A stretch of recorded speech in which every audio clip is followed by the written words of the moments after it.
Syarat dapat ampunan di malam hari ini yang paling penting adalah hatinya tidak punya rasa permusuhan dengan muslim manapun, tidak punya permusuhan dengan manusia manapun. Jadi musyahin itu orang yang memusuhi orang lain tidak akan dapat ampunan di saat Allah ngobrol ampunan. Naudzubillah min dzalik. Di saat Allah ngobrol ampunan kok sampai ada orang yang tidak dapat ampunan cuman gara-gara orang lain. Ya gara-gara orang lain. Ada orang yang dia sebel, ada orang yang dia nggak suka, terus dia musuhin orang itu.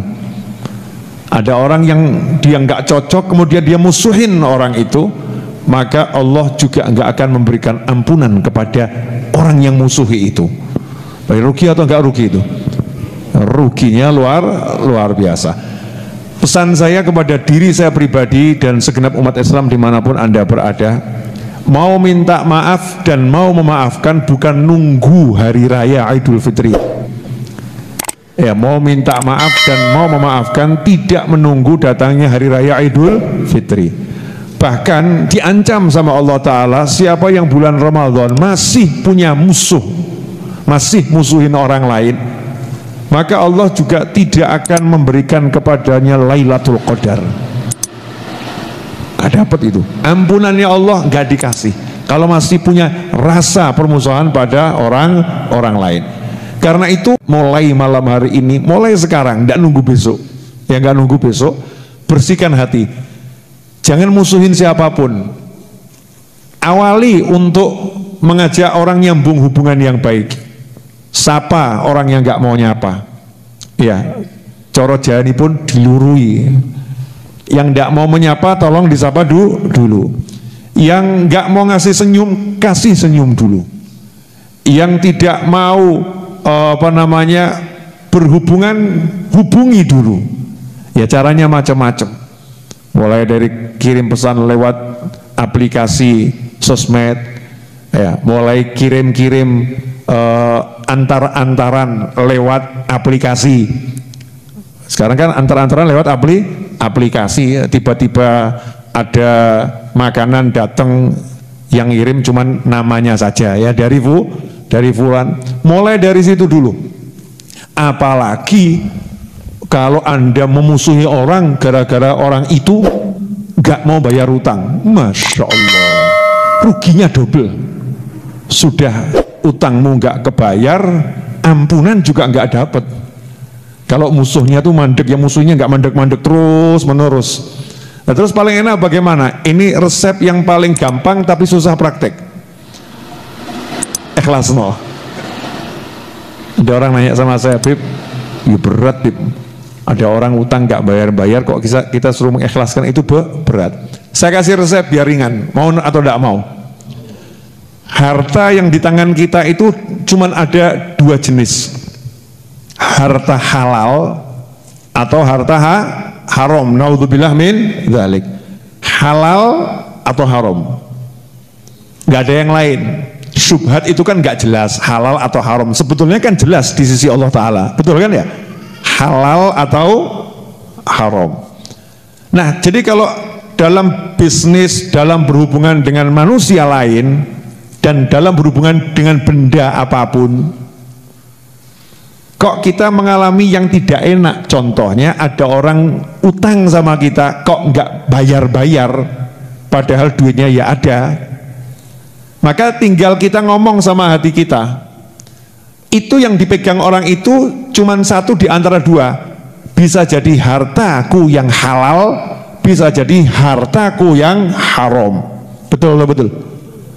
Nah sekarang kita tinggal nyantai, ngomong aja sama Allah Ta'ala, ya Allah, saya ikhlaskan harta itu. Kalau haram ya alhamdulillah, ya tidak ada di tangan saya, selesai.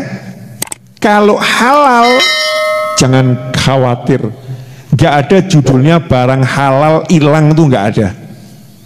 Barang halal tuh gak mungkin hilang.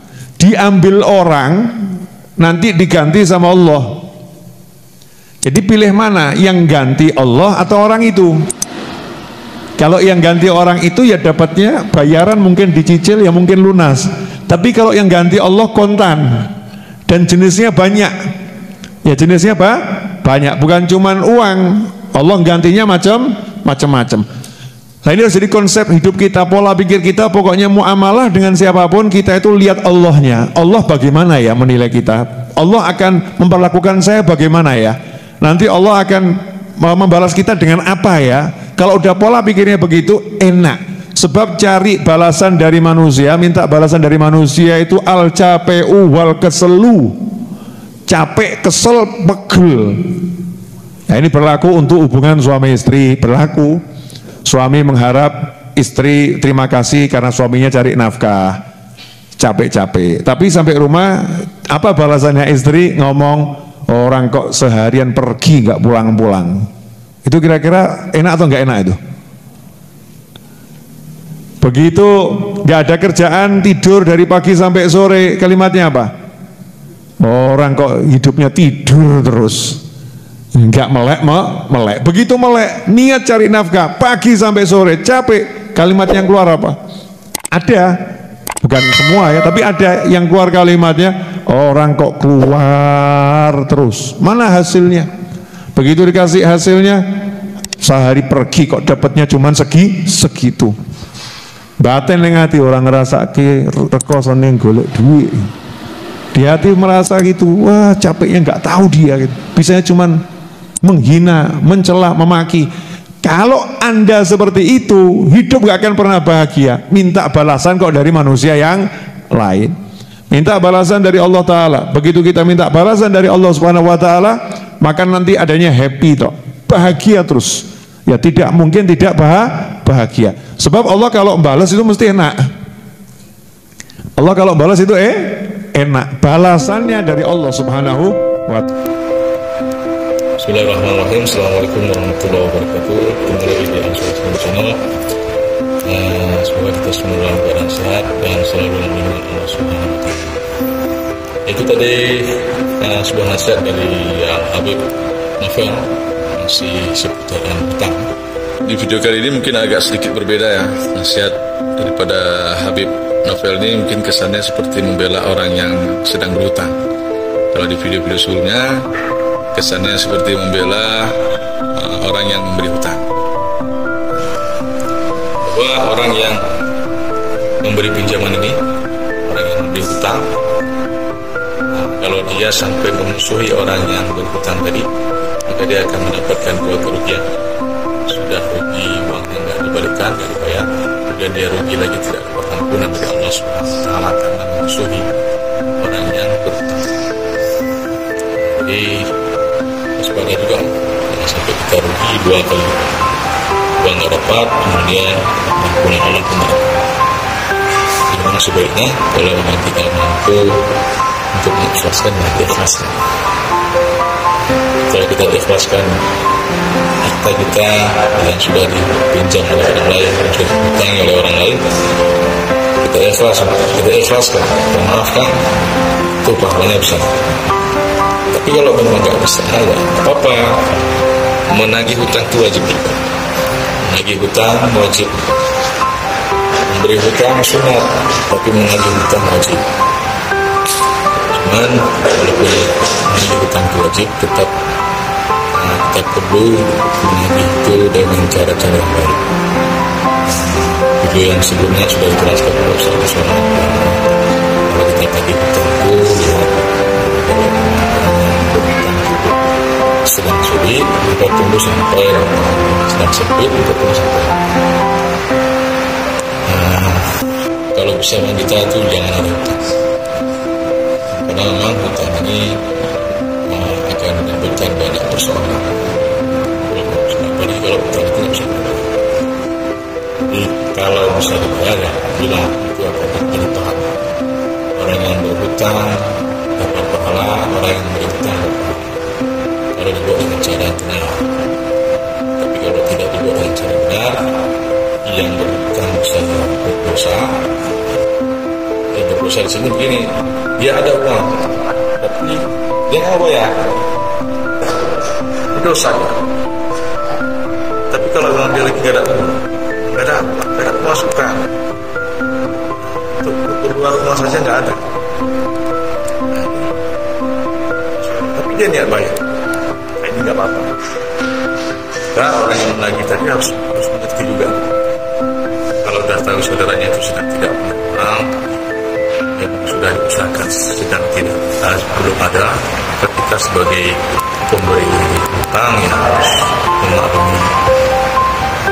Maka dengan memaklumi itu kita dapat pahala. Setiap hari kita dihitung bersedekah, pinjamkan uang sama orang 1 juta, kemudian uang itu belum bisa dibayar dalam yang sudah ditentukan, dan kita memakluminya, ya. Memakluminya dan menunggu dengan sabar, ya, tanpa harus memakinya, tanpa harus mengintervensi dan sebagainya. Maka kita setiap hari itu dapat pahala sedekah 1 juta, gitu deh. Dapat pahala sedekah 1 juta, insyaallah. Dan bisa jadi Allah Subhanahu wa Ta'ala akan berikan keberkahan dari kesabaran kita itu. Kita nggak tahu, kadang-kadang nanti Allah beri rezeki mendadak untuk akal yang kadang-kadang kita tidak menyadari. Yang jelas itu akan ada efek baik, ya. Akan ada balasan baik dari Allah Subhanahu wa Ta'ala sendiri. Tapi tetap kembali seperti yang saya bilang tadi, untuk kita yang berhutang, bukan seperti itu. Untuk kita yang berhutang ini memang kita usaha maksimal bagaimana supaya bisa bayar. Jangan kita berharap untuk dimaafkan. Beda ya, statusnya beda. Kalau untuk orang yang memberi pinjaman, kalau dia mengikhlaskan atau kalau dia menangguhkan, tidak apa-apa. Tapi kalau kita yang memberi hutang, itu kita harus sekuat tenaga berusaha bagaimana agar bisa bayar. Dengan usaha kita untuk bisa membayar, disitulah kita akan berpahala. Dan harus mengharap-harap supaya diikhlaskan, itu salah. Walaupun nanti toh ternyata diikhlaskan, dimaafkan, ya alhamdulillah. Jadi begitu dia temannya perbandingan. Jangan dibalik-balik, ya, jangan ditukar-tukar.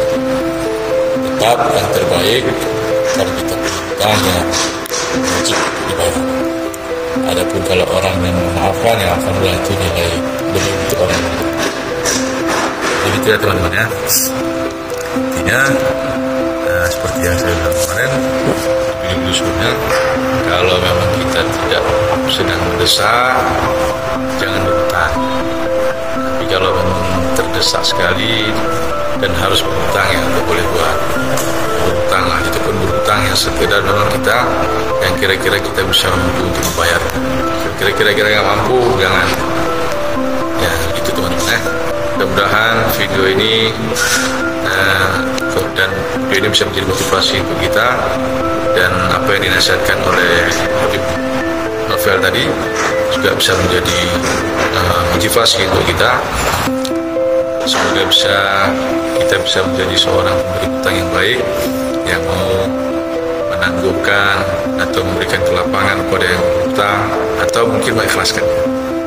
Kemudian kalau kita posisinya adalah orang yang berhutang, diharapkan supaya kita ini bisa menjadi orang berhutang yang baik, yakni berusaha sekuat tenaga untuk segera membayar hutang. Begitu teman-teman, ya. Jangan lupa videonya di like, share, komen, dan subscribe. Dan jangan lupa tekan lonceng notifikasinya supaya kalian bisa mendapatkan video-video baru dari Azwar Sub Channel. Ya, itu dulu. Terima kasih. Jazakumullah khairan. Assalamualaikum warahmatullahi wabarakatuh.